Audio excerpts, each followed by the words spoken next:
Are we going live? Preparing to live stream the meeting. Yes, yes. Setting up your meeting for custom streaming service. Yes. And we are live. So go ahead and set that thing off, Roo. Hey, peace, peace, peace, peace, peace. Welcome to another beautiful Saturday. We are with Nick and Roo. We are doing an episode of our UnRead books. You know we love it. We are back. Yes, we were here last week, but we were doing a special little something for my Divine Day. We were giving away a book. And Nick, we need to talk about that because I got an entry or two. But anyway, so this week we are back again and we are on our Read Me books. So these are books that we've had on our show and we just haven't had a chance to read in depth, or either it's been a long time before we went back to them because Nick shared one of those that was an old time banger, brought it back like it was brand new.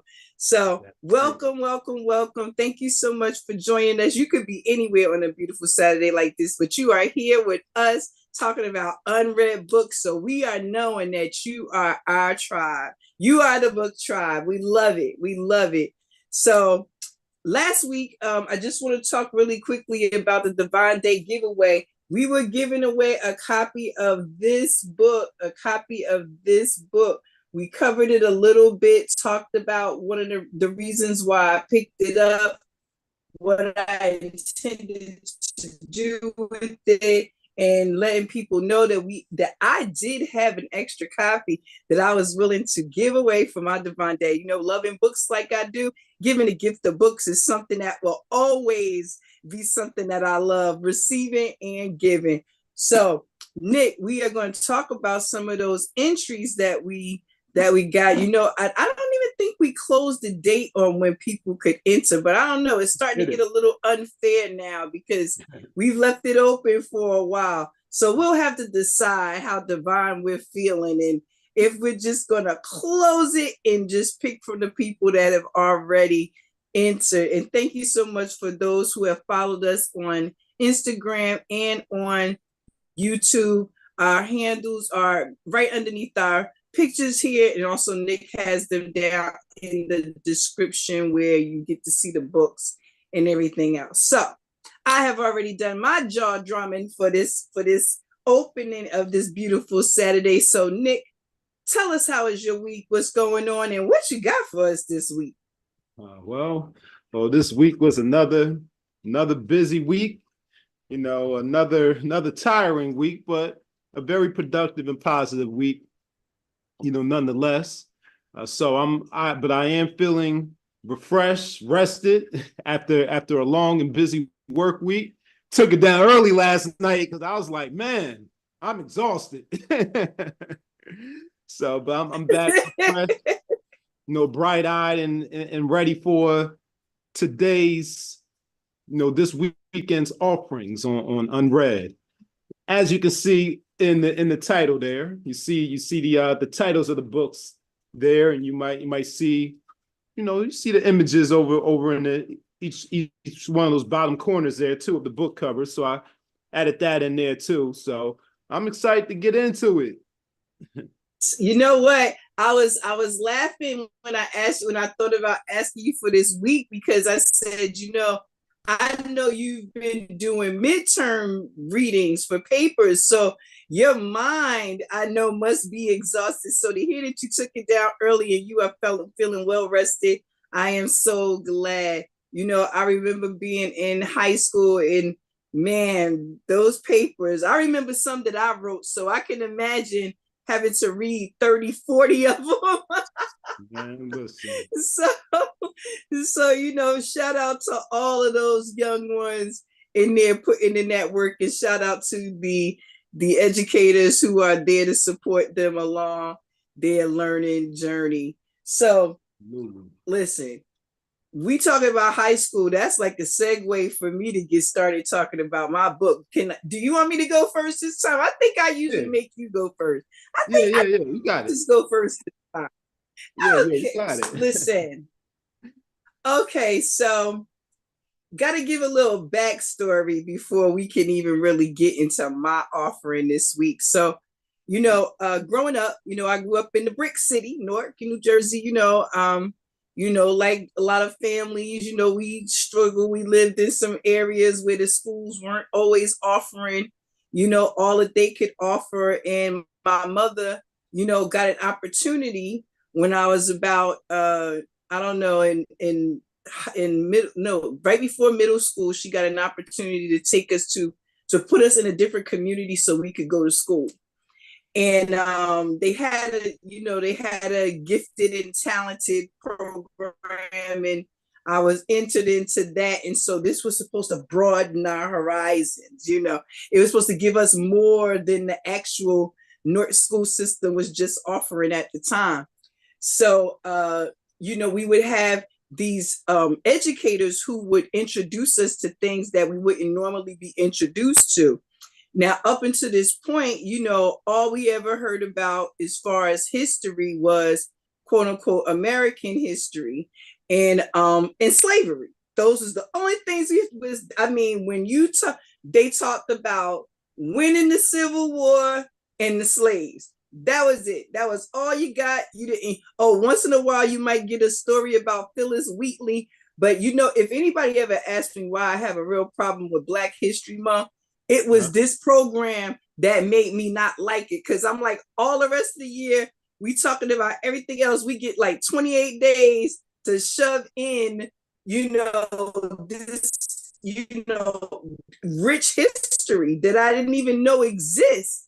I think sometimes we forget as big people that little ones only know what we tell them or what they see.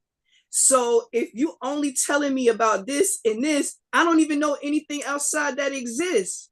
I don't even know about all the things that were going on in other places and battles that were being fought and won and what happened before and after. So again, it truly is his story. Who's ever writing the story is the one who controls it. And this is why, for all you people watching, write books. Anyway, so my offering this week is The Wretched of the Earth by Frantz Fanon. Now, I'm gonna let you know, until the 6th grade, 7th grade, I had no idea who this man was at all. And I think for the most part, quite honestly, I realized that I didn't really know who he was until I started studying independently after college.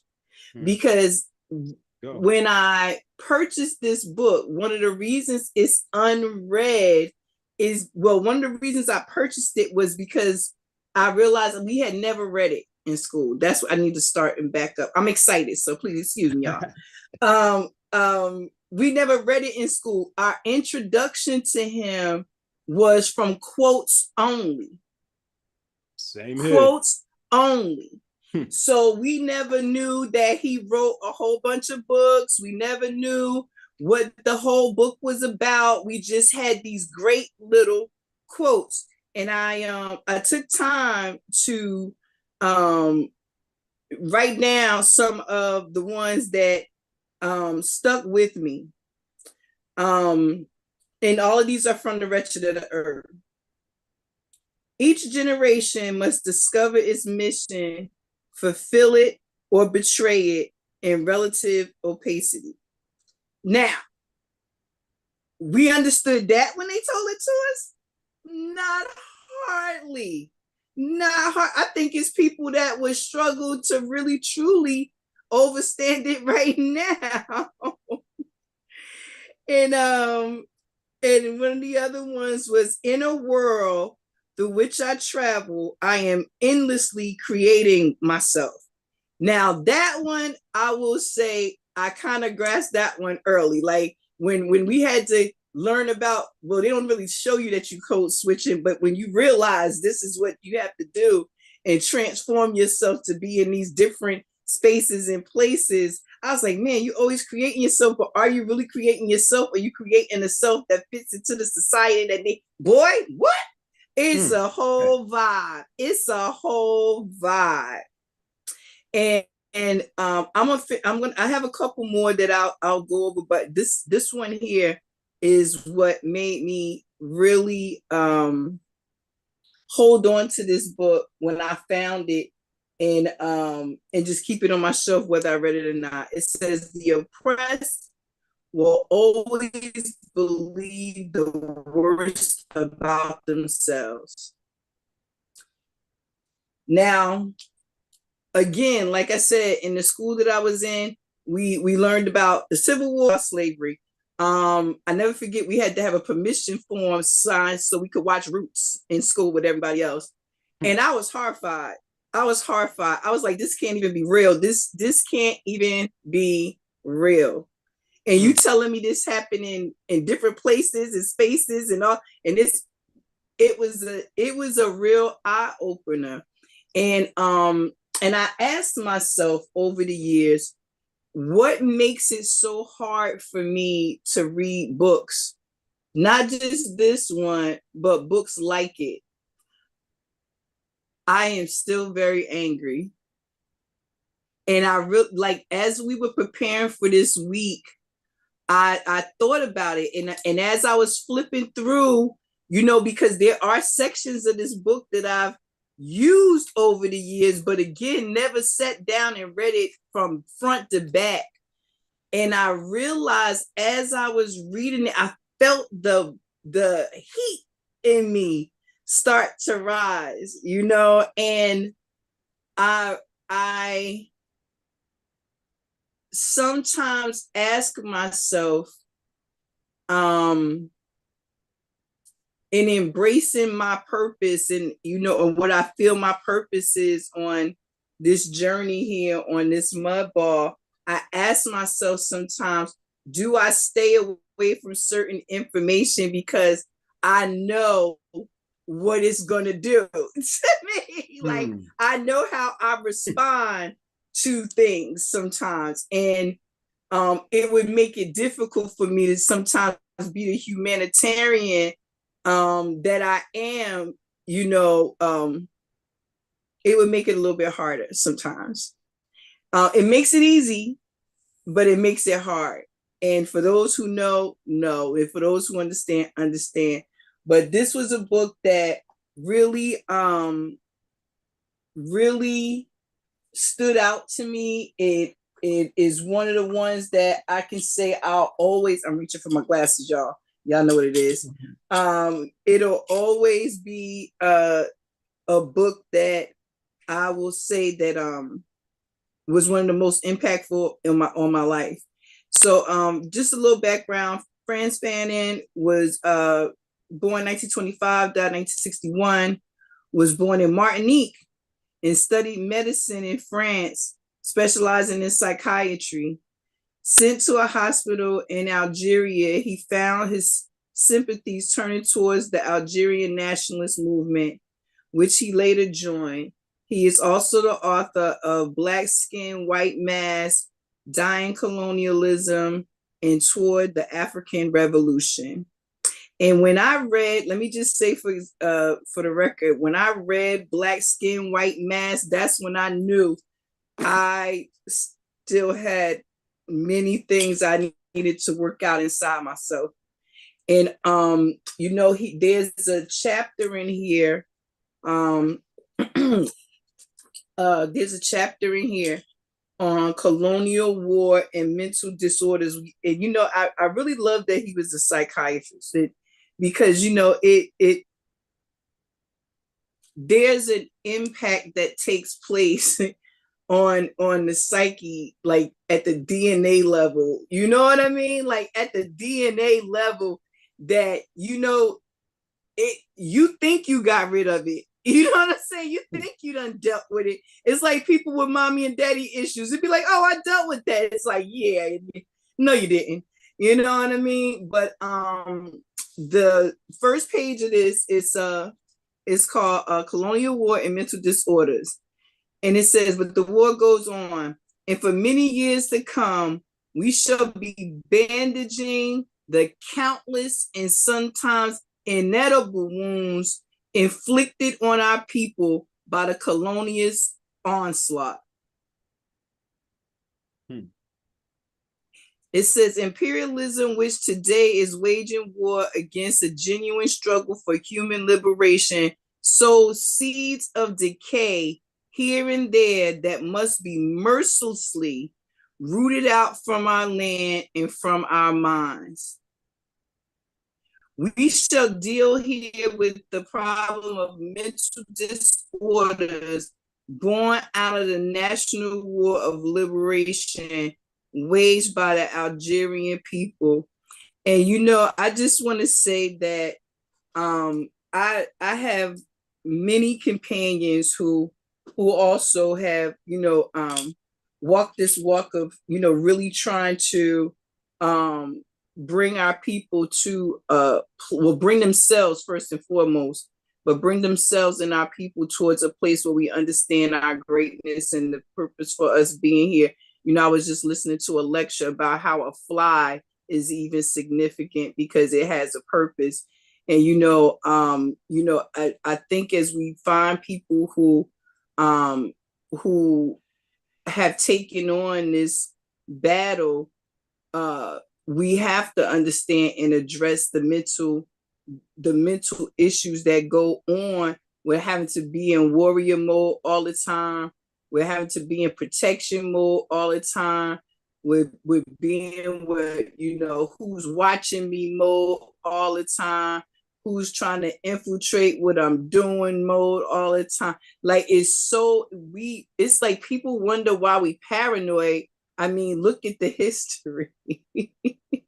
You know what I mean? This is not something we're making up. This is something that's proven that we see. And it talks about the seeds of decay being sown. I'm like, clear evidence of that is the fact that it's still going on. Mm-hmm.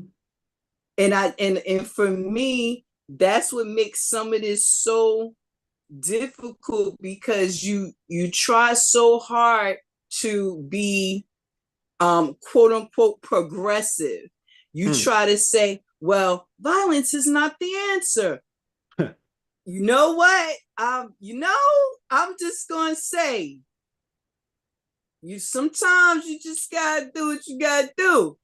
And books like this remind us that nobody asked us for permission and nobody cared to even care that we were human, So it's like, if you waiting for these same people to say, oh yeah, you can be free now. Like, you're gonna be waiting. You're gonna be waiting. And let me just say, if this doesn't, and this is my opinion, so please, anyone listening now and after, if this doesn't make you a little bit hot every time you read, like I can read the same thing over and over, and it make me a little bit hotter every time. You would think it would cool me down to just make me a little bit hotter every time.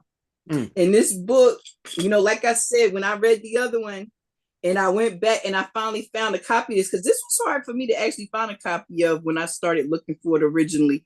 But now with Amazon and all that, it's all the things. But when I finally found a copy and I sat down and I tried to start like reading it like a novel, like from front, man, I was having a hard time. But recommendation, The Wretched of the Earth, and I'll give a few final thoughts on it. But Nick, let me know your thoughts on this. Everybody in the audience be watching. Have you read this book, and what effect has it had on you? I have not read that book, but it's one of those books that's been sitting on that to read list for over a decade, actually. I remember, and I see the book all the time. I remember being in college and going to the Black-owned bookstore down the street and just seeing it on the shelf, like, yeah, I need to pick that one up. And then also the same thing with the other one, the black and white one, black skin, white mask. Did I say that correctly? Yeah, that one. Right. Yeah. And the same black thing for me. same thing with me being introduced to Frantz, through the quotes. I actually had to go back and find a quote that I love, that I'm not sure which work it comes from, but when I decided to make the shift and change and switch from media and journalism to go into the education field, one of the quotes that really resonated with me and stuck out with me as I was formulating my education philosophy, because the education philosophy paper is the first paper that you write when you enter into a teacher education program, is this one right here. I had to write it down. I had to find it and write it down again. Education is nothing but the reestablishment and reinforcement of values and institutions of a given society.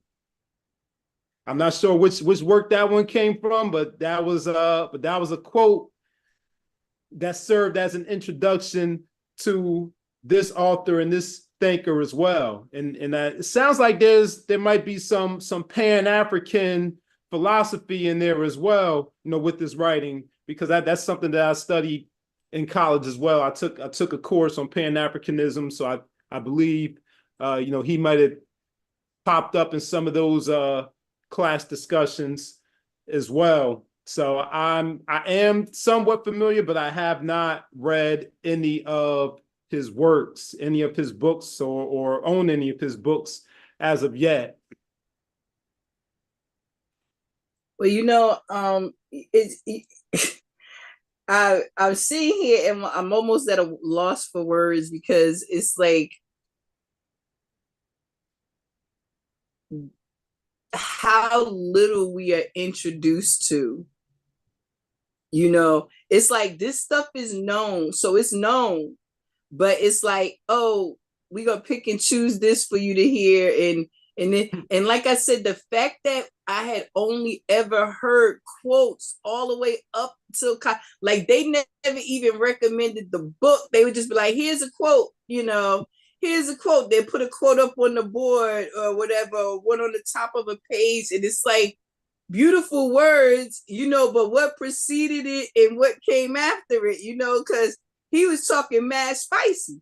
You know what I mean? He was talking like, let's get this work, with good reason, and I mean, the fact that he works with the mind, the fact that he works with the mind, it really, again, I think that's one of the reasons why the books touch me like they do, because he know the triggers that's gonna be like, yeah, read this, because when you read this, you're gonna see how serious it was, how serious it is. And I remember as a child, I don't know if anyone else has ever asked this question. Well, I'm sure they have, because there's nothing new under the sun. But I remember after getting to, like, I think I was like in my second year of high school, and we were having another one of them damn President Washington talks. And I don't know, I was just annoyed. And we were talking about this slavery again. And I said, why is it that people hate us so much? What did we ever do to anybody to make them hate us like this all over the world? It's like, what? It's like either we must have been bad to the bone one way or bad to the bone the other way, because, man, this is a collective effort to keep a people oppressed. I remember just asking that question, like, who do we owe an apology? Do we owe an apology to somebody? Because I just need this ish to be over, because this is insane. This is insane. It's, I don't know, because I'm not a psychiatrist, and Lord knows somebody out there probably say I need one, but but it's just like, can your mind ever be freed of knowing how far people have gone to keep you down? Like, can that ever be washed away? Can you ever not deal with that? Is this something that you just learn to transmute and do something with? Like, it's I mean, our children are still fighting in the streets, and we don't know where some of that violence come from, and we don't even know to look into the psyche and into the DNA. You know, that I remember when Kendrick Lamar had did that song DNA. I was like, I'm not a big, radio listener. Well, I don't even know if they had a radio. But I'm not a big like current day music listener all the time. But I remember when I heard that song, I said, that boy, no, he telling the truth. Mm-hmm. He telling the truth. You got every one of them things, killers, lovers, just all the things locked in there. They're in your DNA. And I think that this brother, his writing unlocks some of that. And it does for me. So this is my recommendation. And this is the book that I said I was going to sit down with, next and just really work my way through, as hard as it may be, even if I have to take breaks and work my way through it. This is worth working through. I did get through the other one. And I remember how that blew my mind, because I was just moving into the corporate world. I was just going into work. And so that was a big thing for me. The white mask, blackface and white mask, that was, but this, this book right here, The Wretched of the Earth. And like I said, when I saw the title, I was like, there's my answer right there. We are the wretched of the earth. That's why they try so hard to keep us where, it's comfortable for everybody else to live the life that they want to live. So this is my offering this week, y'all. And I hope somebody decide to pick it up. Well, I'm going to pick it up. I need to stop playing. I need to stop playing and go get that. Like, it's literally been sitting on the Amazon wish list and the Goodreads to read list for like I said, over 10 years. Like, I think I put that on there back in 2012. Oh Lord. I got a bunch of those. I got a bunch of those books that I put on the list, 10 plus years ago, and still haven't gotten around to getting them. Part of that is the oppression. I will be one of them. Conspiracy too. Yeah, right. They'll give us. We don't have enough hours. We don't have enough hours and time and headspace to be able to sit down and really look at, some of the things that have been done and are still being done. Yep. And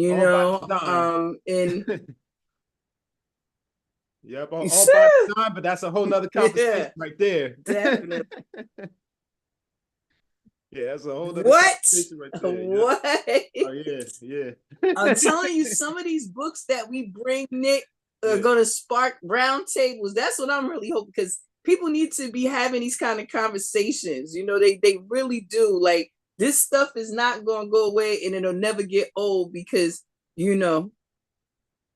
all we can do is rediscover. Mm-hmm. Like you said, we gotta rediscover. So, yep. All right, Nick. Oh, I'm up. I'm up. You up? You up? Yeah. You up? Because I was just talking about the slavery thing, so you were. So there's some alignment in there. Yep. Oh yeah. Some alignment, some synchronicity in there. Yeah. Absolutely. Absolutely. I'm ready. Yep. So we're talking about a different form of slavery, but I'm going to start with giving some context and some background.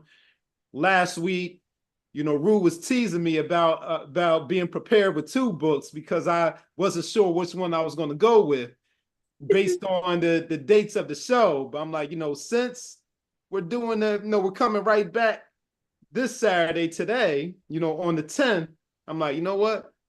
I could bring this book for the 10th.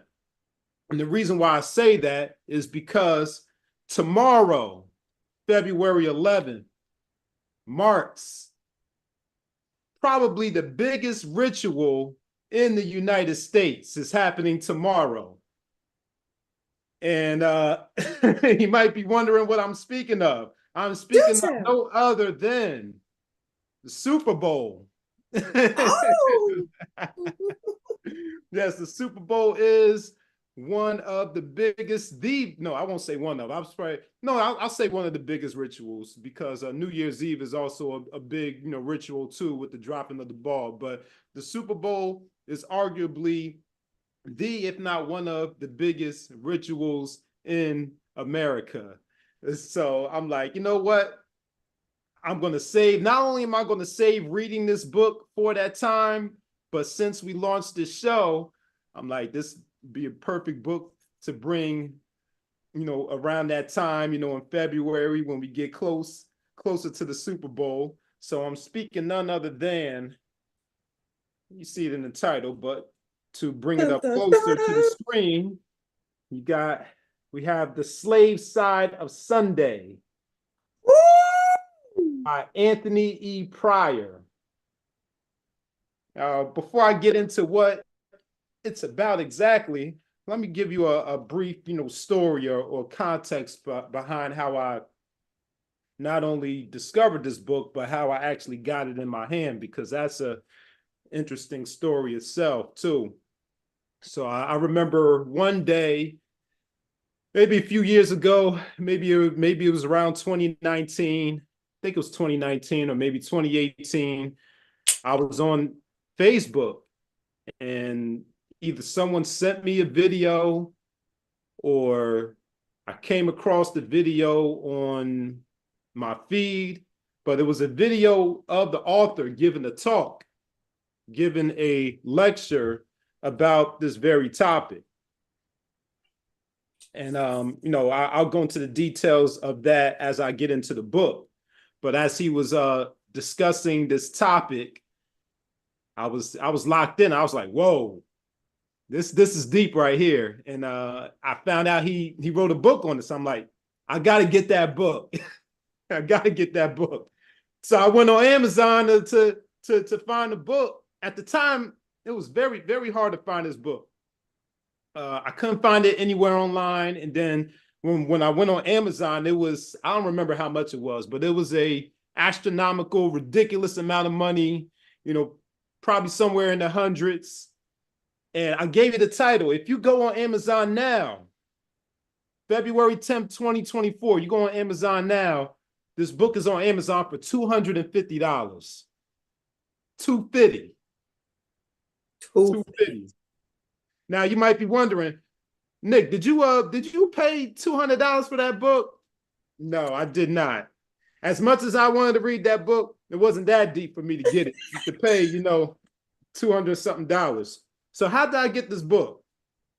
I was on Instagram back in March, I think it was. Yeah, because I got some notes down here. Yeah, last March of 2023, I was on Instagram, and I came across a clip of that same speech that I saw maybe, 4 or 5 years ago, of Anthony Pryor talking about the slave side of Sunday. And the clip was posted by an online Black-owned bookstore. I gotta give them a shout out. Shout outs to Culture Bound Bookstore, online Black-owned bookstore, Culture Bound Bookstore. So they reposted the clip of this video, but they were also advertising the book. They had the book available on their website. And the book was available for $45 on the Culture Bound website.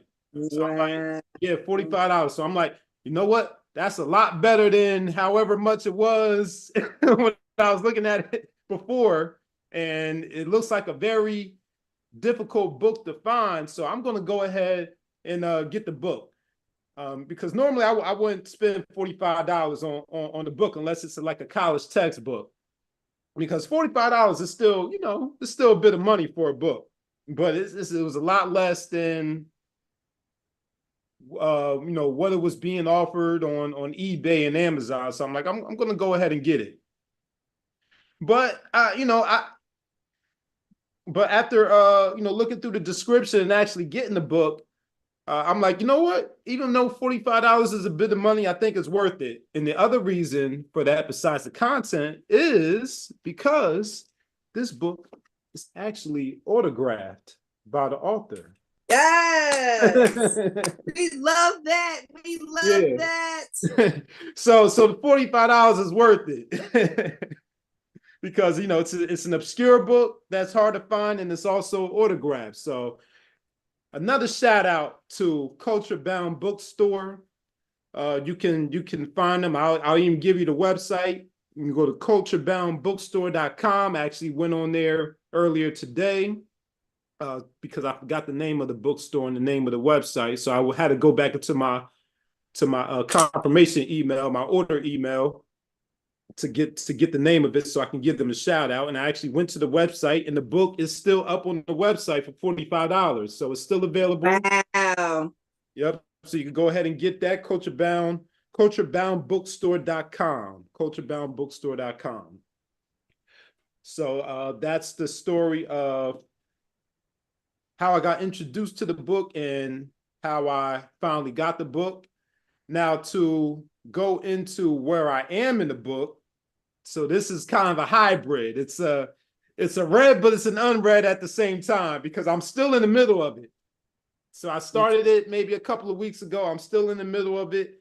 I think I have, but I'm almost done though. I think I have about 50 pages left, 50 pages left. So I'll discuss what the book is about overall, and then I'll go into a couple of selections of what I've read so far.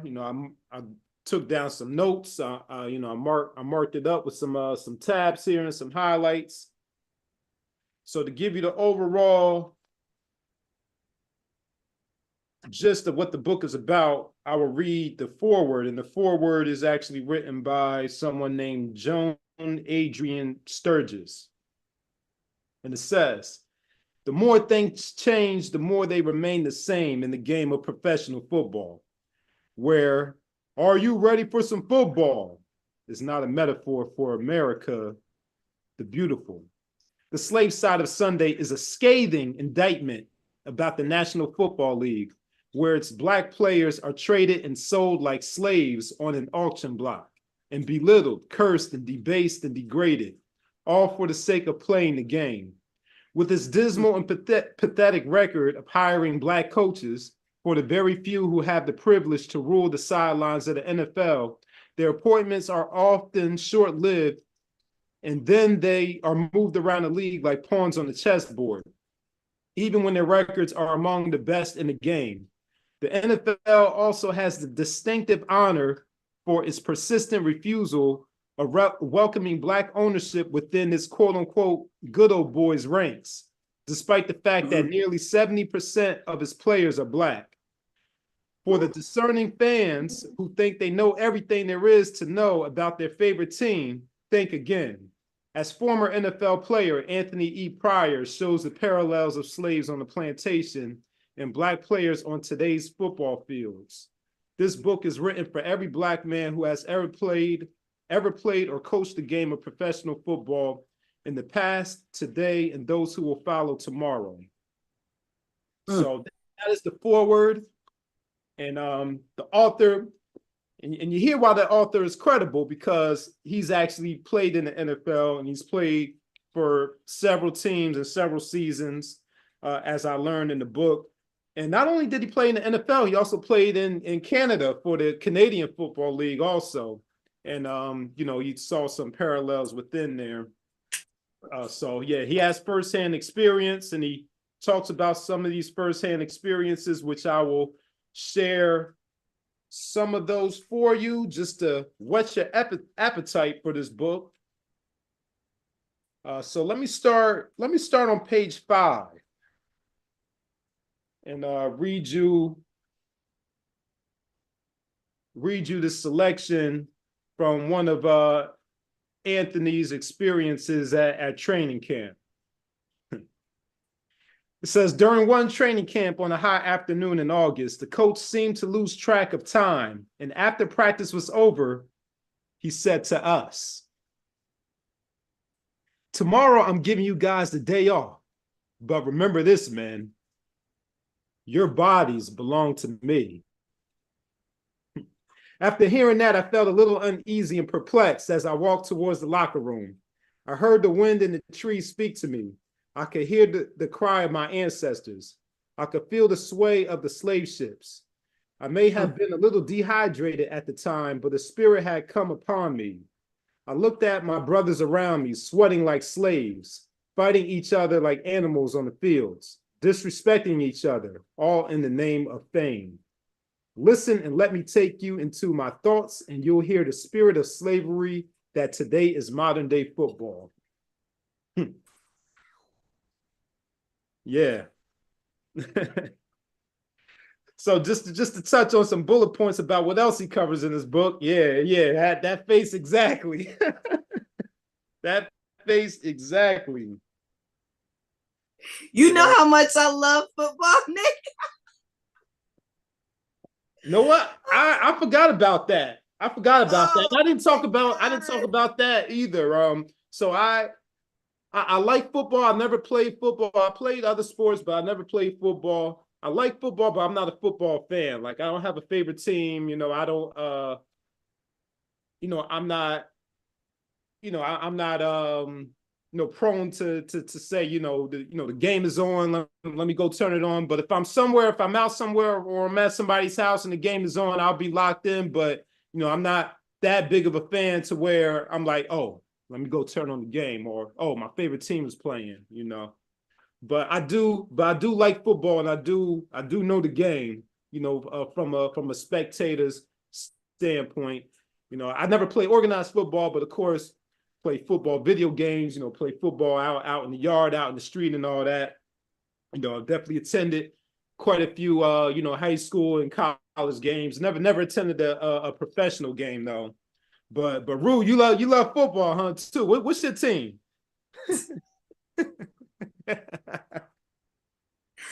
Let me just give the disclaimer that I was born into a football family. Oh, here she go give a disclaimer. She afraid of the smoke that's gonna come from the viewers. Oh, the smoke is coming. That, look, if we ain't getting no smoke, it wouldn't be my team.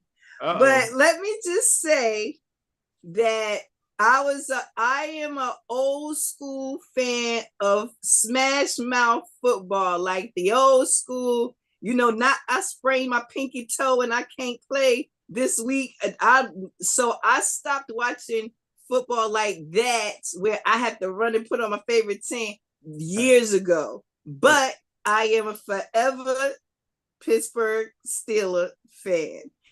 Okay. And we do have a brother that is our coach.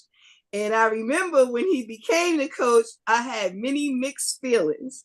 So I am really fascinated by this book, and the fact that one of my ex-husbands played semi-pro ball.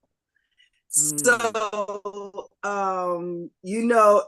I saw it from the inside and I saw it from the spectator side.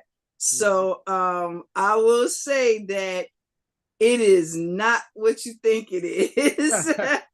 And I'll just go even one step further and say that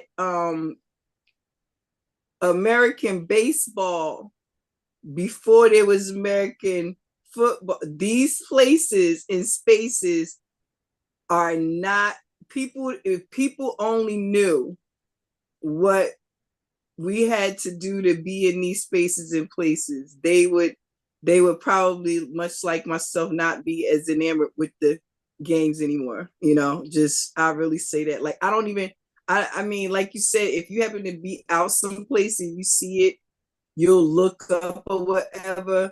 But I am good. Like, I'm good on that. Like, especially as things have gotten more blatantly just racist. That's the best way to put it.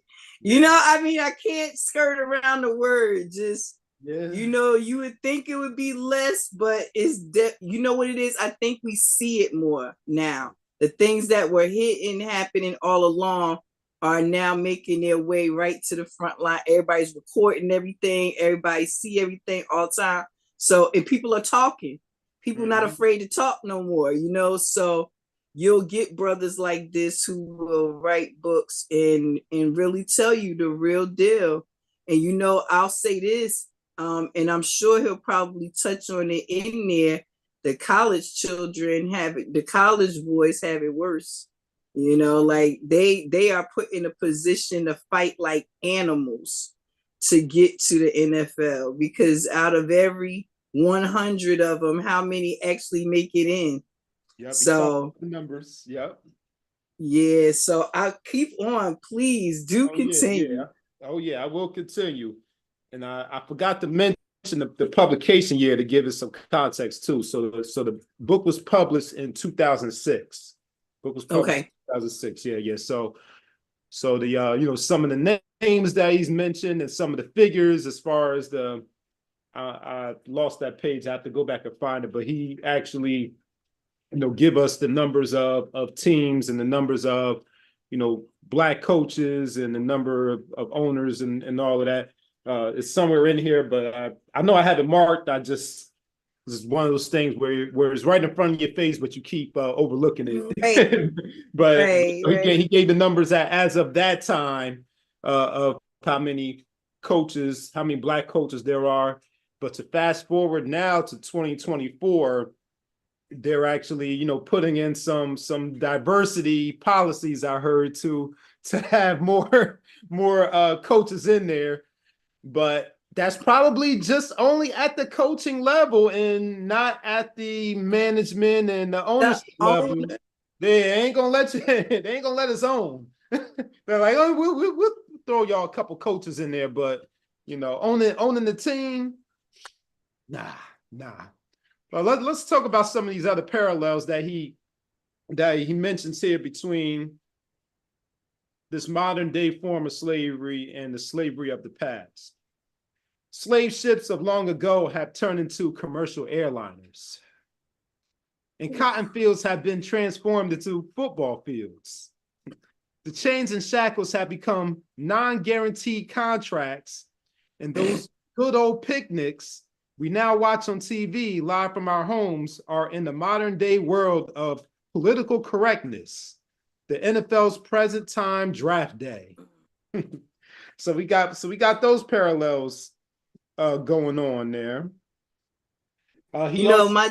my mom used to say that draft day looked like putting slaves up on the block going by checking the teeth.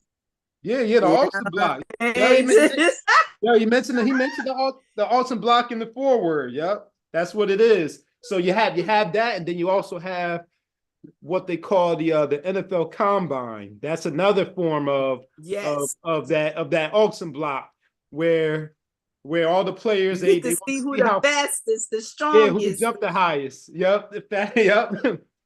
And he makes another interesting parallel with that, because the NFL Combine is held in Indiana. So he even gives us some of the racial history behind Indiana too.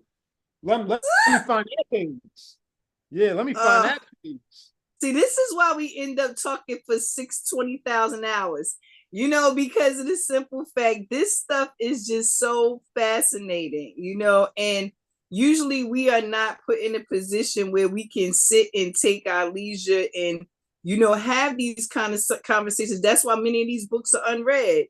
You know, these are things that, you know, we've been trained. If it's not to get better on your job or to do this or do it, you don't have time to invest in just knowing things.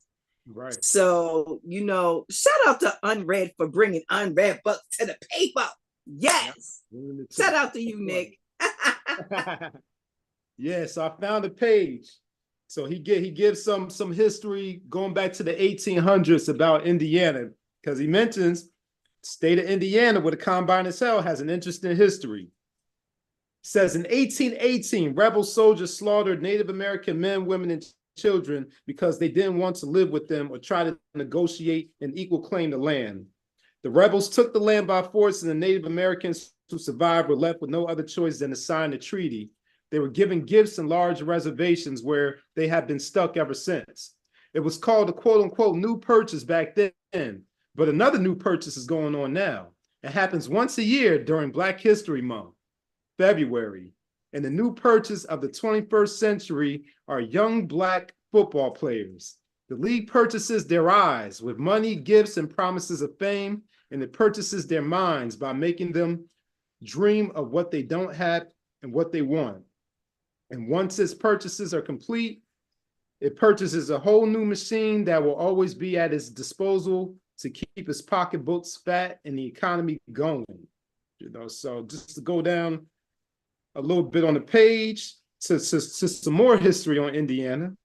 It says the state of Indiana has a history all its own. In 1831, a new law was introduced that all Blacks moving to Indiana had to post a $500 bond in advance for their good behavior. If you didn't have a bond, you were sold to the highest bidder and for 6 months became their slave. What? See, you know you about to make me jump out the window. Stop playing. Oh my God. Oh my God. Oh my God. The illness, Lord. The illness. Wait, there's more. Of course there is. The most memorable day in America is Independence Day. On the 4th of July back in 1848, John Tucker, described as a soft-spoken Black man who had purchased his freedom in Kentucky a few years before, was walking in downtown Indianapolis when a group of white men beat him to death for quote-unquote walking too proudly. And that comes from a survey of Indiana's African American history by Lynn Ford. Yeah. KKK. Let's see. Yep. So he talks about the KKK. Now you see why I don't be reading all these books, right? You see why I can't sit down and condense these books like, oh, I'm gonna read these and then nah, you don't want that. You don't want that. You don't want that. Yep. My attitude is special enough. Talks about a Black woman named Carol Jenkins in 1968. Yes. Yep. That was in Indiana as well. Let me see. NFL's more. So just going back to the NFL Combine. Okay. So the NFL Combine is a recipe for endless riches. The recipe goes like this. You take a large number of Black men in order to establish a joint purpose, and then you can contain them in a fused state of mind. Bring them to a powerful state where white supremacy is still prevalent, still obvious, and still strong, and they will feel its presence everywhere. Then bring in a top NFL Uncle Tom so he can help dictate the brainwashing, telling all of them, you can make it if you put your mind to it. Let him be a step and fetch it for a while and let the players buy into what he's programmed to say. Yep. And then I know he mentions it somewhere in this section about the Combine. I want to get to some other sections just to give some bullet points of what else he discusses. But he also mentions that how cold Indiana is too. so he got the brothers out in the cold. Oh yeah, here it is. They should hold the NFL Combine in Africa, in Ghana. If they did that, young Black athletes would get a good history lesson. Let them compete on their ancestors' land, and they'd see the motivation like never before. We see the spirit of Africa rise up in players. But instead, the Combine is held in Indianapolis, where it's freezing cold in February. When you look around, every step you take during your visit there, you see red, white, and blue. The NFL and all its independent clubs join forces to set guidelines for young players, so when the opportunity presents itself, they'll be very well prepared. The city and the teams treat you great during the NFL Combine. In fact, treats and lavish gifts, complement of the Combine can be found in your hotel room upon your arrival. So just to name some other bullet points, and then I'll land my plane. But he also addresses the how the athletes are afraid to speak up on social issues because they have too much to lose. He has a couple of sections in there about white women and how the white women are used to pacify the Black male athletes. used as a Trojan horse, and then and how those women abandon these athletes, once their career is over, or once the money dries up, and they become resented and hated by those women, and her daddy, Lily's daddy, hates you too. I mean, Lily's daddy always hated you, but Lily is trying to convince him to like you because he's going to buy Lily's daddy a new car. So daddy, please, let me date the the NFL player. I love him. And then of course the cheerleaders also. Anthony Pryor also has an interesting concept on color shifting. So color shifting, well, it's not his concept, but he's made it into his version based on the NFL. So the whole concept or idea of color shifting is that based on your skin tone, certain positions are relegated to certain players based on their skin pigmentation or skin tone. So for example, the quarterbacks, the quarterbacks are usually white, while the other positions such as running back in football, or if we're talking about baseball, the outfielders are black, while the pitcher is white or the quarterback is white. So he goes into that. He goes down to how devastating and how devastating it would be to the NFL if all of the black players decide to boycott and not play, and how it would shut down everything, how the world would go crazy, how the country would go crazy. It would be a riot if all the black players decided to boycott and not play. So he talks about that in there. And I think those were the main points, all the points that I wanted to touch on. I mean, of course, he goes into much more, but in some places he does get a little repetitive, but his book is deep. His book is deep and is definitely recommended. So again, if you want to read this book, don't go to Amazon. We talk about the slave side of Sunday, talking about black athletes. So not only are we not going to go to Amazon, we're going to go and support our brothers and sisters over at Culture Bound Bookstore. So get it from them. Get it from Culture Bound Bookstore. Don't go to Amazon and pay $250 for it. Go to cultureboundbookstore.com and get The Slave Side of Sunday by Anthony E. Pryor. And that's my Ciao. Go ahead, drop the bombs on them. Ciao. Drop the mic, drop the bomb, drop the book. Oh,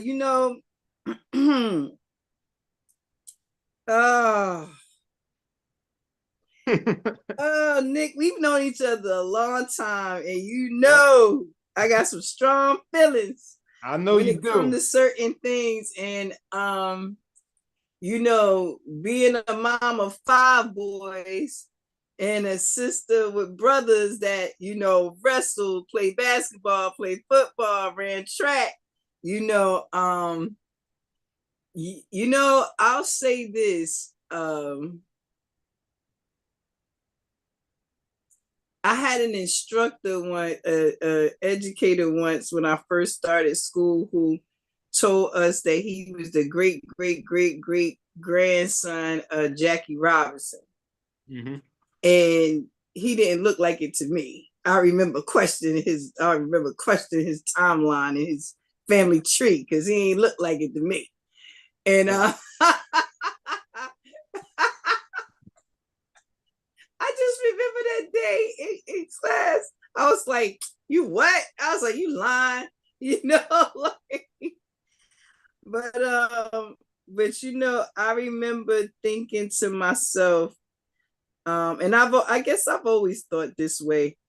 Why do we always want to join somebody else's stuff? We do pretty good when we just do our own thing. There was a Negro football league, a Negro basketball league, a Negro baseball league. There was always, our own version of everything. And for those listening, I don't want you to think that, we sit here and we trying to find ways to, separate the people or stir up any, negative emotions, but we have to just talk about what's real. We can't keep running from the truth. And I think that's one of the things I do love about this time, when anybody and everybody can write a book, because you know what? Everybody got a story. Everybody got an experience. I'm sure the experiences that brother had were very unique to his situation, especially depending on where they had him at, and what position he played, how many other players were out for that same kind, where he came from. Like, all of these things play a factor into how they go into professional sports, and I just think that it's interesting that more people don't see that if everybody just made a decision to stop doing something, who's going to tell you that? Who's going to make you? If everybody just said, you know what, I'm not going. Now, of course, they got people over a barrel, so they got to show up. They got to listen. They made deals. You know what I mean? But sometimes deals need to be broken or renegotiated or something. You know what I mean? So it's interesting. And let me just say, right? And I really have to make this correlation, because it was when you first told me what book you were doing, I didn't look it up. That's one of the things, y'all, when we tell each other what book, I don't go look up Nick's books. Like, I always wait for Nick to surprise me and tell me exactly what the title, unless it's a topic I might be familiar with, or a book a title I might be familiar with. But when you first said, I'm going to do the slave side of Sunday, for whatever reason, the actual church came to me. Because people don't realize, the slave side of Sunday. And I think I find it even more ironic that people will be in church on Sunday thinking about getting home and watching the football. Because how many preachers and pastors make jokes about that? Oh, well, you're going to miss the opening kickoff, or, oh, as long as we can be out of here before halftime. And it's just like, yeah. I ain't gonna hold y'all. Yeah, I ain't gonna hold y'all long. But I think it's really interesting too, that the people who are fanatics over football, a lot of those people are people with dreams deferred, or a lot of those, I could have made it in the NFL if I didn't blow out my knee. I blew out my knee because I was in the 12th grade, and they was running me like a mule, trying to tell me I had to compete for the two scholarships that was open. And then I get one of them, I get there, and because I can't read, because they've been pushing me through the 9th grade to the 12th grade, now I'm failing, and they got me on the bench. So the NFL never going to see me, because you understand, it is a vicious, ugly cycle. And it's a vicious, ugly cycle, and it's with every sport. It's with every sport. And you know what? And it actually creeps over into other things too. Competing for this one job, and it's just like, again, when do we decide, I already know how to do this thing. Why am I going to do it for you? I'll do it for me. You know what I mean? Like, if I could come over here and I could work 50, 100 hours for you, and you pay me $10, I might as well just go over here and work, a decent amount of hours for me, because I ain't gonna work 50, 111 hours. You know what I'm saying? I'm gonna do it smarter, and I'm gonna give me some rest so I can enjoy whatever it is I make. You never get to enjoy that. And you'll hear, and I'm sure he talks about how people get in there and blow their money. And they end up staying slaves because they can't get from underneath the debt that they created from the lifestyle they was trying to portray. And the women, I won't touch that, because I'll leave that to the men to have a conversation about that amongst themselves, why they make some of the choices they do. But I will say, as a woman, from the outside, you think about, how you stayed with Trey when y'all was in the 8th grade all the way up till he got to college, and then Trey was like, all right, Monique, I'll see you later. You know what I'm saying? It's just like, I got me a contract. You know what I'm saying? NFL coming to look at me next week.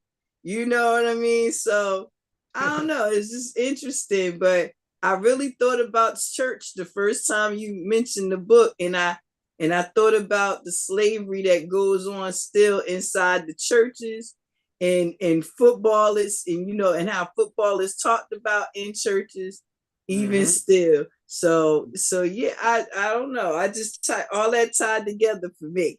It all did. Yeah, it does, because you also get I've been to a couple of services where a designated Sunday was the NFL Sunday, where you wear your jersey to service, of your team. Yeah. I ain't been in church in so long. I knew that was a thing. Yeah, I know they do it. They do it at my home church now. I went there one Sunday, and everybody had on a jersey. And I know when I was in college and I went to a service or a church off campus, they did that there too. They had like an NFL Sunday jerseys. Yeah, wow. And another interesting thing, yeah. And something else interesting is that and I think I might have heard one of the twin pillars say this, either blue pill or red pill. I think it was blue pill, but one of them said that that the NFL and chicken wings is a religion in itself in America. The NFL is a religion in itself. Think about it. It so is. You do a ritual, you do a ritual every Sunday or Monday night, by watching the game and, getting your chicken wings and putting on your jersey while you're watching the game. That's a ritual in itself. The amount of energy that you put into it, it's almost like a praise or worship or, something of that nature. So I could see that. And I also want to say this, just kind of stepping aside from the religious aspect of it, or the Sunday and the church aspect of it, just going back to the slavery part of it, is I saw a comment under a video. I have to send you this video after we get off, of a brother giving a similar theme type of spoken word piece about the NFL and comparing it to slavery, and then someone put in the comments that it's not slavery because you're not forced to do it. So I'm like, that's interesting that person mentioned that, because it gives another perspective and more insight to Kanye West's statement, a few years ago, when he says slavery seems like a choice. So I'm like,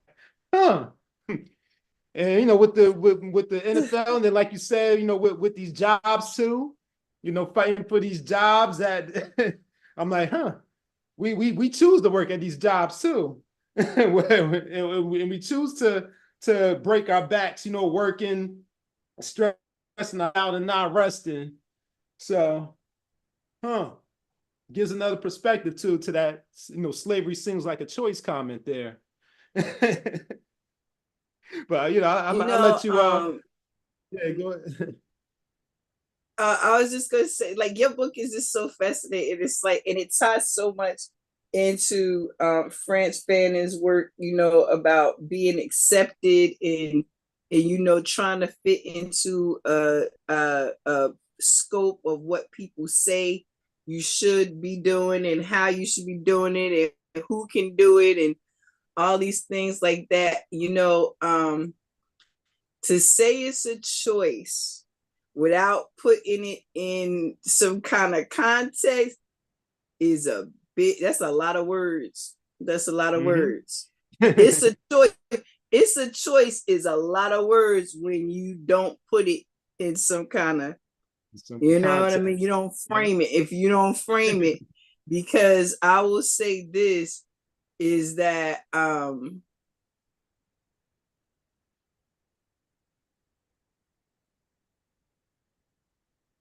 think it would almost be impossible, and I just say almost be impossible, to say that today. In you know, and just it's such a just a sweeping statement, you know. We still have to talk about the conditioning and the programming that makes people think that's the only way they're gonna make it. And they think that the only way they're gonna make it is by dragging down somebody else, putting somebody else out light somebody else's light out so they can shine, you know. And again, the fact that, you know, there's so few spots for these people, it makes you ask yourself too, about the token aspect of it. Like, you know, this it's like we gotta have at least 5 of them. You know, you know, to be politically correct, we got to have at least 5 and 2 cheerleaders. You know what I'm saying, or something like that. You know, and it's in my opinion, it's a slap in the face at this stage. It always has been a slap in the face, but at this stage, it's even more. You know, I always say, you know, that whenever they allow you to be in a space, they got you there for a couple of reasons.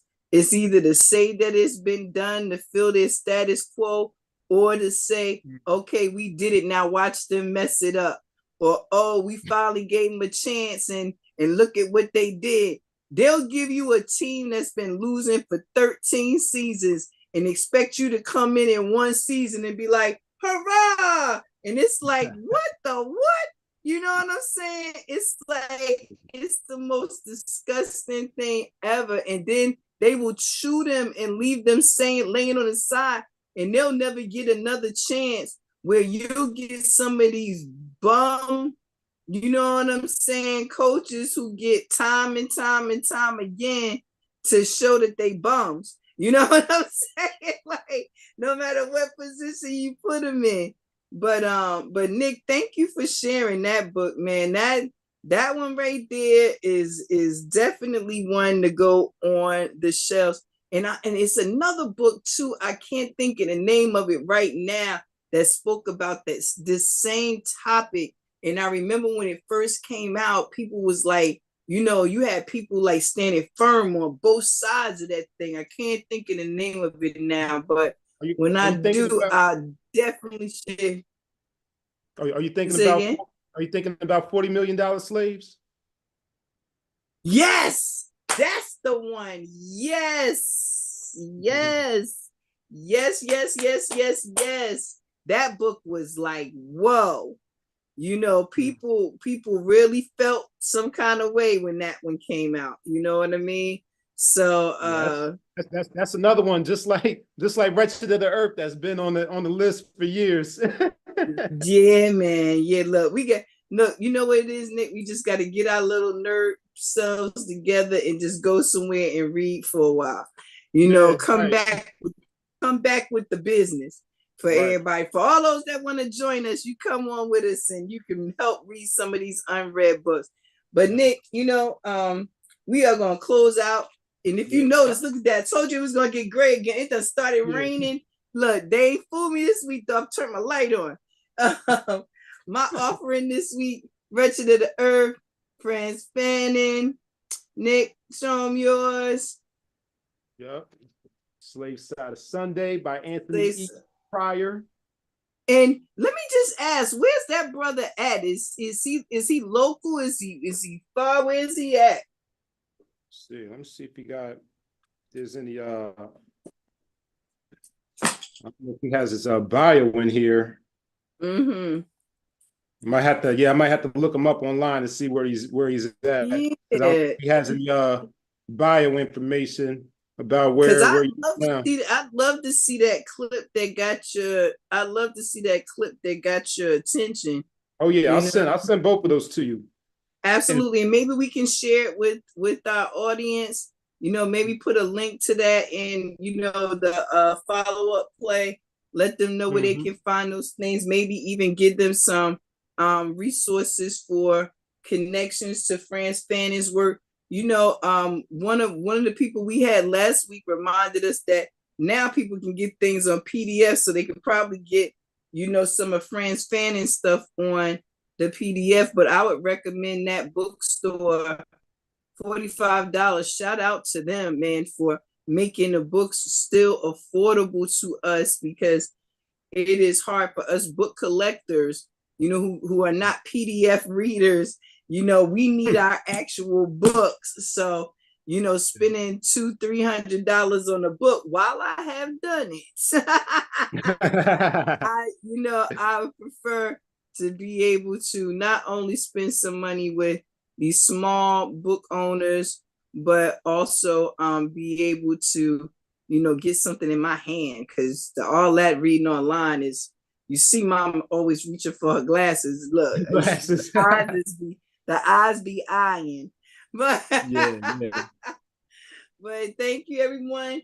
We are going to talk about, Nick and I are going to go through our list of people who have entered to win this book. And listen, we'll be announcing it.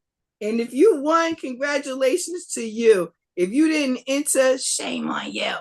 It was a Divine Day giveaway, but you know what? The beautiful thing is book nerds always got books to give away. So we will do another book giveaway at some point. We won't know when it is, but man, did you miss out on a good one this time. So I thank you, Nick. Did you have any things you wanted to follow up with? I'm just going to remind everybody to follow us on IG, follow us on YouTube. And, again, if you have any questions, concerns, comments, you can always reach out in one of those places. And MaWu Lisa Temple, you can always send us an email at mawulisatemple@gmail.com. So thank you, Nick, for another great offer, another great Saturday. Love to spend my Saturdays doing this right here. And I can't wait for our next surprise me book. Yeah, I gotta think about that one. Listen, y'all, we got something that y'all probably not. It's a little spicy. I got a little something spicy. I don't know what Nick got, but I got something a little bit spicy. Yeah. You already got yours figured out. I got to think about mine. I got to look back there and see what Oh yeah, I'm ready to get a little bit spicy with that one, because man, we gotta just we gotta jump around. We gotta jump around. These genres is all around us. So I mean, we read from every place, and I love that. So I look forward to our surprise me book. But that's all I got, y'all. I'm gonna let Nick finish it up, close us out, and take us out of here. And I thank you for joining us on UnRead, another episode. We are excited to be with you. We hope you enjoyed our offerings this week. And Nick, the floor is all yours, my babe. Right, all right. Thank you. So before I close out, let me actually go back to YouTube, because we have some comments. All right. And got some comments from my dear friend Jasmine. She says, shout out to making time for knowing things. Amen. She says, I have the Wretched of the Earth, which has been sitting on my shelf for a decade, so I will absolutely answer the call and pull it down and truly sit with it. And she said, I also went to the Culture Bound bookstore to purchase the Slave Side of Sunday. And she said she needed me to put the link in the description, which I did. I also pinned the link. Well, I didn't pin it. Yeah, let me pin the link. I put the link in the chat, but let me actually pin it to the top. So, yep, shout outs to Jasmine for tuning in. Thank you for tuning in and watching and subscribing. And thank you, Jasmine. Yep, and I'll I'm go. excited. Yes.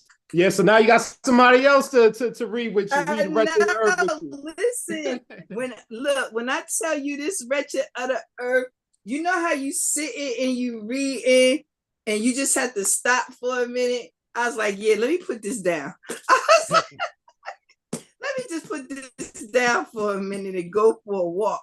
You know what I mean? So I'm so happy, Jasmine. You got to talk to us when you read, even when you just start reading it. And the other one, shout out to Jasmine. Yes.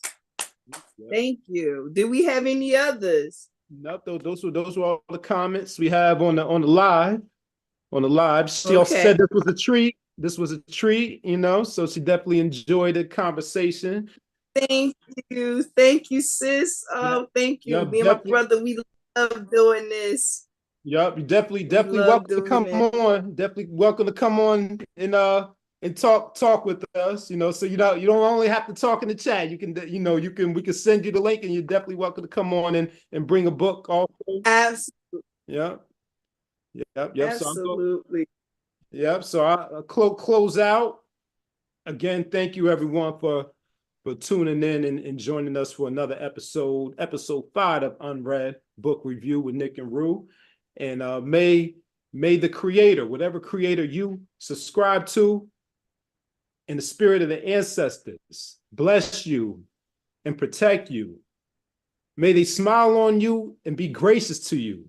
And may they show you favor and give you peace. Till next time, peace.